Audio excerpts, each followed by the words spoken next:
Halo, ini Mendikbud melapor dari rumah. Saya ingin hari ini memberikan beberapa pikiran saya dan juga beberapa tips-tips bagi pengajar, baik guru atau orang tua, dalam menghadapi kondisi situasi krisis ini, di mana banyak sekali murid-murid kita sekarang belajar dari rumah dan banyak sekali guru-guru mengajar dari rumah. Untuk tips yang pertama, dan mungkin yang terpenting, jangan stres. Ini adalah masa adaptasi. Pasti tidak mudah, penuh dengan kebingungan, penuh dengan ketidakpastian. Ini normal. Jadi jangan khawatir, tapi yakini bahwa cara terbaik untuk belajar suatu hal baru adalah untuk keluar dari zona nyaman tersebut. Dan itu satu-satunya cara untuk memperbaiki diri. Jadi walaupun banyak guru, orang tua, ataupun murid yang masih gaptek misalnya, atau masih terintimidasi dengan teknologi, nggak apa-apa, itu perasaan yang normal. Tapi yang penting kita setiap hari mencoba untuk mempelajari bagaimana metode yang terbaik, karena tidak ada satu jalan untuk menemukan cara yang paling tepat. Untuk tips yang kedua, cobalah membagi kelas menjadi kelompok yang lebih kecil. Ini merupakan mungkin bagi banyak sekali guru dan pengajar suatu hal yang baru, tapi ini saatnya kita mencoba. Janganlah takut bereksperimentasi dengan cara-cara baru. Ini adalah kesempatan kita untuk berinovasi. Banyak pengajar sekarang sebatas memberi assignment saja, lalu hasilnya dievaluasi. Ini memang wajar, dalam situasi yang sulit seperti ini pasti banyak yang main aman saja, berikan tugas secara tertulis dan setelah diselesaikan dikoreksi dan diberikan angka. Dan besoknya sama lagi. Tapi mungkin ada cara lain yang mungkin lebih efektif.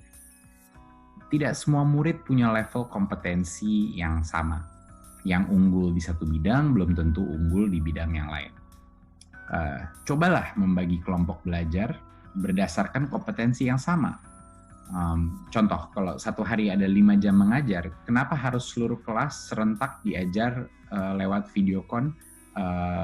Kenapa satu kelas semuanya diberikan tugas yang sama?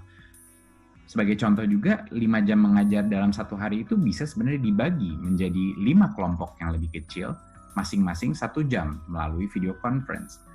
Tapi setiap kelompok fokus kepada topik yang mungkin paling menyulitkan untuk mereka atau topik yang paling menarik bagi mereka. Untuk tips ketiga, cobalah project-based learning. Belajar dari rumah bukan berarti harus belajar sendiri. Kalau kelas, seperti yang sebelumnya saya bilang, sudah dibagi menjadi kelompok yang lebih kecil, para pengajar bisa memberikan group project assignment. Dengan ini, murid-murid itu belajar untuk bertanggung jawab dalam grup yang lebih besar. Angka mereka terikat satu sama lain, dan ini menciptakan suatu tantangan kolaborasi. Mereka terpaksa untuk bekerja sama, dan ini melatih empati mereka dan juga kemampuan mereka untuk mendorong sesama lain. Dan secara otomatis salah satu profil yang terpenting untuk para siswa, yaitu azas gotong royong mereka, itu terbentuk. Nah, jadi membagi kelas menjadi kelompok kecil ini sebenarnya membuka banyak sekali kesempatan untuk project-based learning yang luar biasa. Dan ini nggak akan langsung lancar, saya jamin. Tapi harus mulai dicoba. Jangan remehkan kemampuan anak untuk mengatur dirinya jika mereka saling bergantung kepada murid lainnya. Pasti banyak guru-guru dan orang tua yang terkejut melihat level motivasi mereka yang meningkat. Tips keempat, alokasikan lebih banyak waktu bagi yang tertinggal. Mungkinkah ini kesempatan untuk memberikan fokus yang lebih banyak kepada murid-murid yang tertinggal di kelas, sehingga mereka bisa lebih percaya diri saat mereka bergabung lagi di kelas saat COVID-19 krisis ini sudah berakhir. Jadi mereka bisa mengejar dalam waktu ini. Mungkinkah ini kesempatan emas untuk melibatkan orang tua untuk memahami dan membantu apa tantangan anak-anak mereka yang mungkin tertinggal di kelas, yang mungkin pembelajarannya terganggu ataupun mereka mungkin lebih lambat di satu topik tertentu.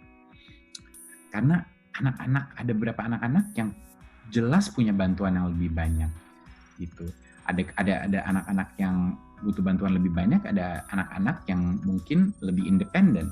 Jadinya kenapa semua guru dan pengajar harus membagi waktu secara rata antara semua anak? Mungkinkah ini kesempatan untuk benar-benar membantu anak-anak yang lebih tertinggal, yang lebih butuh bantuan? Tips kelima adalah fokus kepada yang terpenting. Kalau kita mau mengerjakan semuanya kejar tayang silabus saja, pasti akan suboptimal dan tidak akan efektif. Ini saatnya bereksperimentasi dengan alokasi waktu. Kenapa harus di semua mata pelajaran diberikan waktu yang sama di metode online baru ini? Mungkinkah ini kesempatan untuk mengejar konsep-konsep mendasar yang tadinya tertinggal? Daripada kejar tayang semua topik, mungkin ini kesempatan emas untuk menguatkan konsep-konsep fundamental yang mendasari kemampuan murid-murid untuk bisa sukses di mata pelajaran apapun. Contohnya seperti literasi dan numerasi atau pendidikan karakter. Dan tips keenam, sering nyontek antara guru. Cuman setengah bercanda. Memang nyontek antara murid itu tidak boleh, tidak bisa dilakukan dan itu tidak bisa diterima. Tetapi guru harus sering-sering nyontek sama guru lain. Ada banyak sekali guru-guru berinovasi dengan metode belajar online. Sama seperti murid, ada guru yang lebih cepat, ada guru yang lebih lambat beradaptasi dengan teknologi. Jangan ragu-ragu meminta pertolongan dari guru lain. Jangan ragu-ragu meminta contoh-contoh atau best practice dari guru-guru yang lain.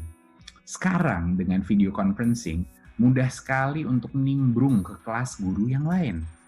Minta izin kepada guru tersebut. Boleh nggak saya mengobservasi kelas Anda melalui video conferencing? Apa yang guru itu lakukan? Bagaimana mereka menyampaikan bahan? Bagaimana mereka menggunakan fitur-fitur software itu? Bagi guru-guru yang sudah pede dengan teknologi, ajaklah guru-guru lain masuk ke dalam kelas virtual mereka, agar bisa melihat dan memberikan inspirasi kepada mereka. Ini adalah kesempatan emas untuk para guru-guru nimbrung secara digital di dalam virtual classroom-nya guru-guru yang sudah lebih canggih. Jadi itu yang saya maksud dengan guru harus sering-sering mencontek guru-guru lain yang lebih canggih di bidang teknologi dan yang sudah berinovasi lebih jauh.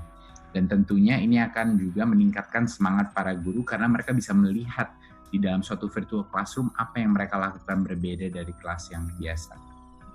Dan tips terakhir adalah have fun. Mengajar itu tidak mudah, tapi siapa bilang harus membosankan dan sama-sama saja. Walaupun kita dalam krisis ini saatnya mencoba hal-hal yang dari dulu mungkin kita masih ragu, tapi di dalam hati kita rasa ini yang terbaik untuk para murid-murid. Inilah saatnya kita mendengarkan insting kita sebagai guru dan orang tua, dan bukan hanya mengikuti proses seadanya. Seperti murid, inilah saatnya guru dan orang tua berinovasi dengan melakukan banyak tanya, banyak coba, dan banyak karya. Terima kasih. Wassalamualaikum warahmatullahi wabarakatuh.